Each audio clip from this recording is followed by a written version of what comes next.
مسیح یسوع کے بابرکت اور پرفضل نام میں آپ کی خدمت میں عرفان عزیز کا سلام۔ سلیمان بادشاہ بن داؤد کی مثال اور اس کے 11ویں باب میں یوں مرقوم ہے: دغا کے ترازو سے خداوند کو نفرت ہے، لیکن پورا باٹ اس کی خوشی ہے۔ راست بازوں کی راستی ان کی رہنمائی ہوگی، لیکن دغا بازوں کی کجروئی ان کو برباد کرے گی۔ قہر کے دن مال کام نہیں آتا، لیکن صداقت موت سے رہائی دیتی ہے۔ کامل کی صداقت اس کی رہنمائی کرے گی، لیکن شریر اپنی ہی شرارت سے گر پڑے گا۔ راست بازوں کی صداقت ان کو رہائی دے گی، لیکن دغا باز اپنی ہی بدنیتی میں پھنس جائیں گے۔ مرنے پر شریر کی توقع خاک میں مل جاتی ہے، اور ظالموں کی امید نیست ہو جاتی ہے۔ صادق مصیبت سے رہائی پاتا ہے، اور شریر اس میں پڑ جاتا ہے۔ بے دین اپنی باتوں سے اپنے پڑوسی کو ہلاک کرتا ہے، لیکن صادق علم کے ذریعے سے رہائی پائے گا۔ صادقوں کی خوشحالی سے شہر خوش ہوتا ہے، اور شریروں کی ہلاکت پر خوشی کی للکار ہوتی ہے۔ راست بازوں کی دعا سے شہر سرفرازی پاتا ہے، لیکن شریروں کی باتوں سے برباد ہوتا ہے۔ اپنے پڑوسی کی تحقیر کرنے والا بے عقل ہے، لیکن صاحب فہم خاموش رہتا ہے۔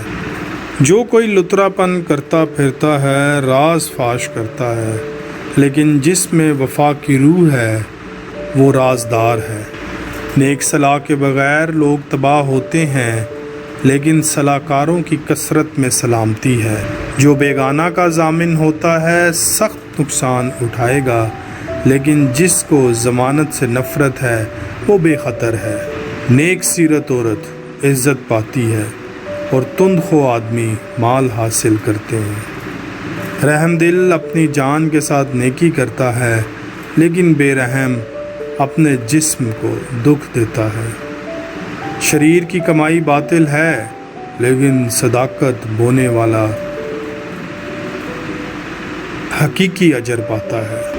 صداقت پر قائم رہنے والا زندگی حاصل کرتا ہے، اور بدی کا پیرو اپنی موت کو پہنچتا ہے۔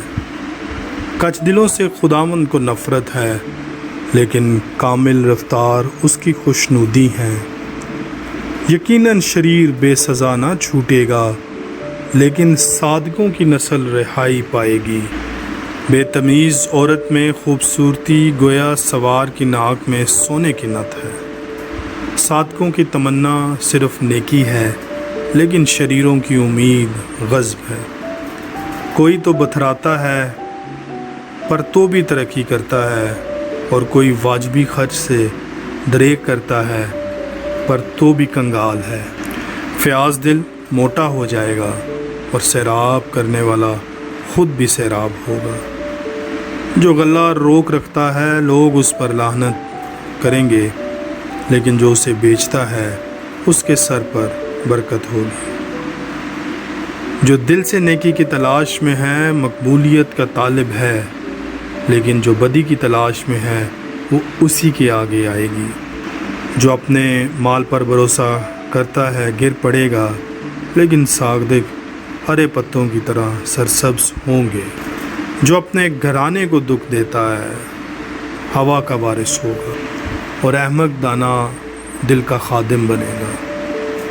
صادق کا پھل حیات کا درخت ہے، اور جو دانش مند ہے دلوں کو مو لیتا ہے۔ دیکھ، صادق کو زمین پر بدلا دیا جائے گا، تو کتنا زیادہ شریر اور گناہ گار ہو۔ خداوند آپ کو اس کلام کے وسیلہ سے برکت دے، آمین۔